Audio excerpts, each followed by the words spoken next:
નમસ્કાર. ધોરણ 11 વાણિજ્ય વ્યવસ્થા અને સંચાલન, પ્રકરણ 4 માહિતી સંચાર, ઈ કોમર્સ અને આઉટસોર્સિંગ. વિદ્યાર્થી મિત્રો, આ પ્રકરણમાં આપણે ઈ કોમર્સનો અર્થ અને ઈ કોમર્સના ફાયદાઓ વિશે અભ્યાસ કરી ગયા. આજે આપણે ઈ કોમર્સ સેવાઓના કાર્યક્ષેત્ર તેના વિશે અભ્યાસ કરીએ. વિદ્યાર્થી મિત્રો, ઈ કોમર્સના વ્યવહારો આધુનિક વાણિજ્યમાં વધતા જાય છે. ગ્રાહકના સંપર્કથી, ઉત્પાદક ગ્રાહકના સંપર્કથી, ઉત્પાદક અને ઉત્પાદકના સંપર્કથી સમગ્ર લક્ષી બજારનો ખ્યાલ આજે વિશ્વસ્તરે વિકસ્યો છે. તેથી ઈ કોમર્સ એકમોની નફાકારકતાની વૃદ્ધિ, વધુ ગ્રાહકોનો વધુ સંતોષ અને ગ્રાહકો સાથેના કાયમી સંબંધો આપે છે.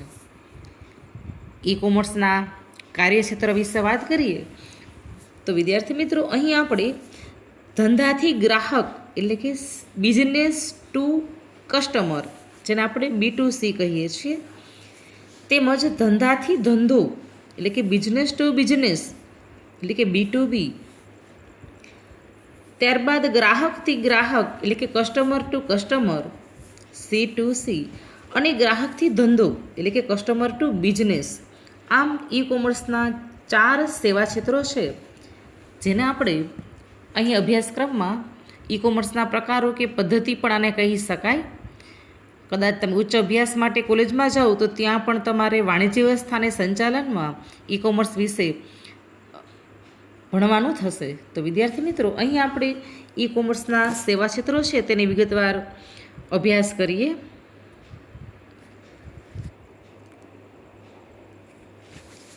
વિદ્યાર્થી મિત્રો, પહેલો સેવા ક્ષેત્ર જોઈએ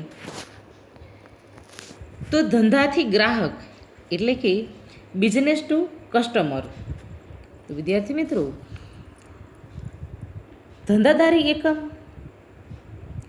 અને ચીજવસ્તુઓ કે સેવાઓ અંતિમ વપરાશ કરનાર ગ્રાહક વચ્ચે ઇન્ટરનેટના માધ્યમ દ્વારા જે વ્યવહાર થાય તેને B2C એટલે કે બિઝનેસ ટુ કસ્ટમર તરીકે ઓળખવામાં આવે છે. ચીજવસ્તુ કે સેવાનો વપરાશ કરનાર ગ્રાહક ઇન્ટરનેટ ક્ષેત્ર પર જઈ પ્રત્યક્ષ વસ્તુ જોઈને ઓર્ડર મૂકે છે અને વિતરકો, ઉત્પાદકો, ગ્રાહકો સૂચિત કરેલા મોડેલ મુજબ કે પેકેજ મુખ્ય ચીજવસ્તુઓ કે સેવા એ પૂરી પાડે છે. આવા વ્યવહારોમાં નાણાંની ચૂકવણી ક્રેડિટ કાર્ડ દ્વારા કરવામાં આવે છે અને કેટલીક વખત વસ્તુનું પાર્સલ મળે ત્યારે નાણાં ચૂકવણી એના પર પણ છોડવામાં આવતી હોય છે. વિદ્યાર્થી મિત્રો, આ B2Cના વ્યવહારોને કારણે વપરાશકારને વૈકલ્પિક પસંદગી મળે છે અને તાત્કાલિક ઘર બેઠા ખરીદી પણ કરી શકાય છે. 24 કલાક ગમે ત્યારે ખરીદી કરી શકાય છે. ધીમે ધીમે આ પ્રકારની પદ્ધતિએ વેચાણ વધી રહ્યું છે. આપણે વ્યવહારમાં, સમાજમાં પણ જોઈ રહ્યા છીએ. સામાન્ય વપરાશની વસ્તુઓ ત્યારથી માંડીને પુસ્તકો છે, ઇલેક્ટ્રોનિક્સ સાધનો છે, સંગીતના આલ્બમો તેમજ પ્રવાસ માટેની ટિકિટો વગેરે માટે પ્રકારનો ઉપયોગ છે એ વધુ અહીંયા વ્યવહારો છે થતા હોય એવું જોવા મળે છે. તો વિદ્યાર્થી મિત્રો, આમાં એક છેડે વેપારી અને બીજા છેડે ગ્રાહકો હોય છે. ટૂંકો એક માર્કનો પ્રશ્ન પૂછાય. ઈ કોમર્સના કાર્યક્ષેત્રમાં કયા કાર્યક્ષેત્રમાં એક છેડે વેપારી અને બીજા છેડે ગ્રાહકો હોય છે? તો આપણે કહી શકીએ B2C. ઇન્ટરનેટ દ્વારા વેબસાઇટના ઉપયોગથી જે વેપારી ગ્રાહકોને તેમના ઉત્પાદકો કે સેવાઓનું વેચાણ કરે છે તેનો આ પ્રકારમાં સમાવેશ થાય. ગ્રાહકો કોઈપણ સ્થળેથી કોઈપણ સમયે પસંદગીની વસ્તુ ખરીદવા માટે ઓર્ડર આપી શકે છે. વેચનાર પોતાની વસ્તુનું કોઈપણ મધ્યસ્થી વગર સીધું જ વેચાણ ગ્રાહકોને કરે છે. ખરીદનાર એક સ્વતંત્ર ગ્રાહક છે. ઓનલાઈન ખરીદી આ વ્યાપારનું ઉત્તમ એક ઉદાહરણ છે. વિદ્યાર્થી મિત્ર, વ્યવહારમાં પણ ઘણી વખત તમે ઓનલાઈન ખરીદી આ રીતે કરતા હશો. આ પ્રક્રિયામાં ખરીદી વેચાણ ઝડપથી અને સરળતાથી થતું હોવાથી તે ખૂબ પ્રચલિત પણ બની ગયું છે. વસ્તુના છૂટક વેચાણ ઉપરાંત બિઝનેસ ટુ કસ્ટમરમાં ઓનલાઈન બુકિંગ, હમણાં આપણે વાત કરેલી, ઇલેક્ટ્રોનિક્સ આઇટમો છે, પરિવહનની સુવિધાઓ છે, પુસ્તકો છે, સંગીતના આલ્બમો છે, પ્રવાસની ટિકિટો છે, આ ઘણી બધી સેવાઓ છે એનો સમાવેશ કરવામાં આવે છે. ત્યાર પછી બીજું સેવા ક્ષેત્ર જોઈએ, ધંધોથી ધંધો એટલે કે બિઝનેસ ટુ બિઝનેસ. વિદ્યાર્થી મિત્રો,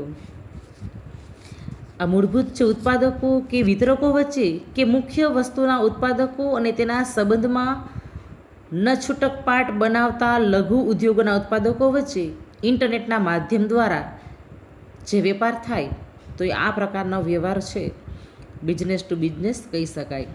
બે જુદી જુદી વેપારી પેઢીઓ વચ્ચે કે એકમો વચ્ચેના આ વ્યવહારને B2B નામથી ઓળખવામાં આવે છે.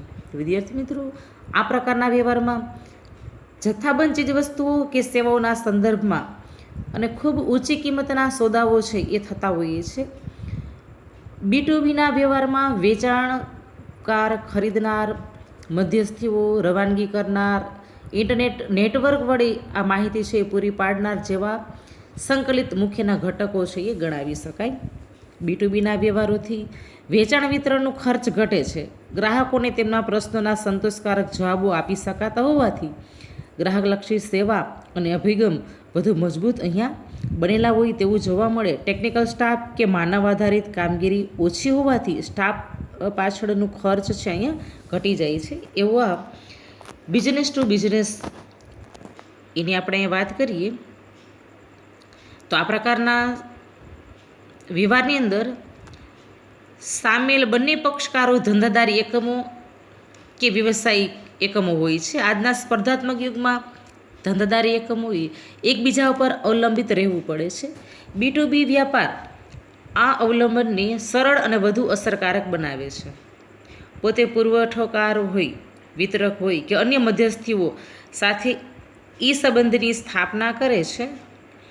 સામેલ થયેલા વ્યવસાયીઓ વચ્ચે વધુ પારદર્શકતાને કારણે વધુ કાર્યક્ષમતા પ્રાપ્ત કરી શકાય. એટલે બિઝનેસ ટુ બિઝનેસની મદદથી વેપારીઓની સામાન્ય વ્યવસાયિક પ્રવૃત્તિઓ જેવી કે પુરવઠાનું વ્યવસ્થાપન, માલના જથ્થાની યાદીનું વ્યવસ્થાપન, ચૂકવણીનું વ્યવસ્થાપન વગેરેની કાર્યક્ષમતા છે એમાં પણ વધારો કરી શકાય છે.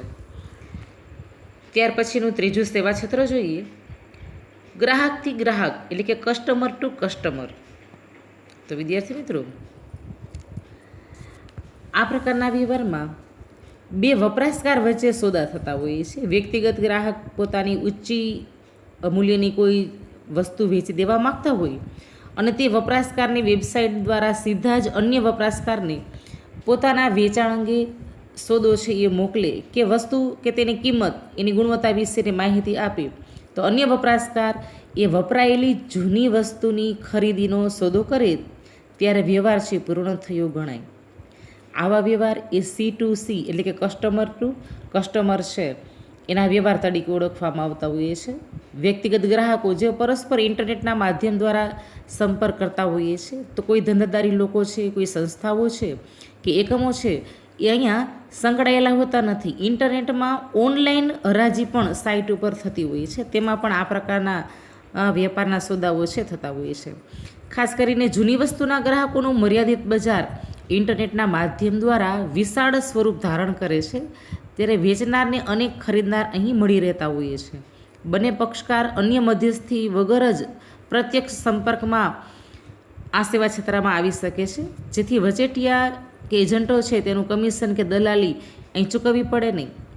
ખાસ કરીને જમીન, મકાન, પ્લોટ, વાહનો, જૂની કોઈ ફર્નિચર જેવી ચીજવસ્તુઓ છે, વસ્ત્રો છે, આવી બધી ચીજવસ્તુઓ માટે આ પદ્ધતિ છે વધારે મહત્ત્વની સાબિત થઈ છે. તો વિદ્યાર્થી મિત્રો, અહીં ગ્રાહક ટુ ગ્રાહક વચ્ચે જોઈએ તો આ પ્રકારની વ્યવસ્થામાં ગ્રાહકથી ગ્રાહકના વ્યાપારી પ્રવૃત્તિઓ છે એ થતી હોય એવું જોવા મળે છે. વેબસાઇટ પર ઇન્ટરનેટના ઉપયોગ કરતા વેચનાર કે ખરીદનાર બંને ગ્રાહક હોય છે. કોઈ પણ મધ્યસ્થી વિના ગ્રાહકને ખરીદી વેચાણની ઓનલાઈન સુવિધા પ્રાપ્ત થાય છે. આ પ્રકારનું ઉત્તમ ઉદાહરણ હરાજીની સાઇટ ઈ ઓક્શન છે જ. જોકે ગ્રાહકે કોઈ વસ્તુ વેચવી હોય તો તે વસ્તુ હરાજીની સાઇટ પર યાદી સ્વરૂપે મૂકી અને અન્ય વ્યક્તિઓ છે તેની બોલી લગાવે એટલે ઊંચી કિંમત આપનાર છે તેને વસ્તુની ખરીદી મળે. આ ઉપરાંત OLX.com તમે જાણતા જ હશો, ઘણી વખત એની જાહેરાતો છે એ પણ આવતી હોય છે. તેમાં વેચનાર ગ્રાહક છે એ પોતે સીધી જ વસ્તુ છે એ વેચાણ માટે મૂકતા હોઈએ છે અને તેની કિંમત છે એ પણ ત્યાં જાહેર કરી દેતા હોઈએ છે અને ખરીદનાર છે તેની સાથે વાટાઘાટો થઈ અને એ ખરીદીને વેચાણની પ્રક્રિયા છે એ થતી હોય છે. તો વિદ્યાર્થી મિત્રો, ત્યાર પછીનું સેવા ક્ષેત્ર જોઈએ, ગ્રાહકથી ધંધો, જેને આપણે કસ્ટમર ટુ બિઝનેસ એટલે કે C2B આ તરીકે ઓળખીએ છીએ. તો વિદ્યાર્થી મિત્રો, આ પ્રકારના સેવા ક્ષેત્રની અંદર ગ્રાહકને પરવડે તે રીતે અથવા તો ગ્રાહક એ નિશ્ચિત કરે એ ઉત્પાદન કે સેવા માટે ગ્રાહક ચૂકવવાની ઈચ્છા ધરાવતો હોય તે કિંમતે ઉત્પાદન અને સેવાની વ્યાપક શ્રેણી એ પસંદ કરી શકે છે. અહીં ગ્રાહકથી ધંધો એટલે કે આ પ્રકારના વ્યવસ્થાપનમાં સેવા કે ઉત્પાદન કરતા એકમો ઉત્પાદન કે સેવાની કિંમત અને વેચાણ શરતો એ દર્શાવતા હોઈએ છે. આ શરતો એ ધંધાદારી એકમો એ ખરીદી કરતા હોઈએ છે. આ પદ્ધતિને કારણે ભાવતાલ નક્કી કરવામાં જતો સમય છે એ ઘટી જાય, તેમજ ગ્રાહક અને ધંધાકીય એકમ બંનેના પરિવર્તનશીલતામાં પણ વધારો થાય. આ પ્રક્રિયામાં ગ્રાહક ચૂકવણીની શરતો નક્કી કરે છે અને તે શરતે ખરીદી થતી હોઈએ છે. વિદ્યાર્થી મિત્રો, ઈ કોમર્સના સેવા ક્ષેત્રમાં આપણે જે 4 પ્રકારો જોયા, જેમાં પહેલું સેવા ક્ષેત્ર છે એ બિઝનેસ ટુ કસ્ટમર, ત્યાર પછી બિઝનેસ ટુ બિઝનેસ, ત્યાર પછી કસ્ટમર ટુ કસ્ટમર અને ચોથું કસ્ટમર ટુ બિઝનેસ. આટલા સેવા ક્ષેત્રો અસ્તિત્વમાં છે. આ ઉપરાંત ઈ કોમર્સના સેવા ક્ષેત્રમાં હજુ પણ અસ્તિત્વ ધરાવે છે સરકારથી વ્યવસાય, સરકારથી નાગરિક અને સરકારથી સરકાર. આપણે જે અહીંયા નીચે પેરેગ્રાફમાં જોઈ શકીએ છીએ આ સેવા ક્ષેત્રો છે તેનો પણ સમાવેશ થાય છે. તો વિદ્યાર્થી મિત્રો, અહીં સરકારથી વ્યવસાય, સરકારથી નાગરિક અને સરકારથી સરકાર. તો ક્યારેક ધંધાદારી એકમો, સરકાર એની વચ્ચે પણ આ પ્રકારના વ્યવહારો છે એ થતા હોય છે. ખાસ કરીને સરકાર ઇન્કમટેક્સ સંદર્ભે વેપારીઓને રિટર્નના ફોર્મની માહિતી છે આપતા હોય છે, ટેક્સ મેળવતા હોય છે. તો સરકાર પોતે તેમાં સીધી જવાબદાર બનતી હોય છે. શિક્ષણ વિભાગ દ્વારા સીધા જ ઇન્ટરનેટ દ્વારા પરિણામો છે જાહેર કરવા, પ્રજાજોગ અગત્યની માહિતી પણ સરકાર ઇન્ટરનેટ દ્વારા રજૂ કરતા હોઈએ છે. આમ આ પદ્ધતિથી ઓછા સમયમાં સરકારના વિવિધ વિભાગો પોતાનું કામ કરી શકતા હોય છે અને અનેક લોકોને પ્રત્યક્ષ સંપર્ક વિના સંતોષ આપી શકતા હોય છે.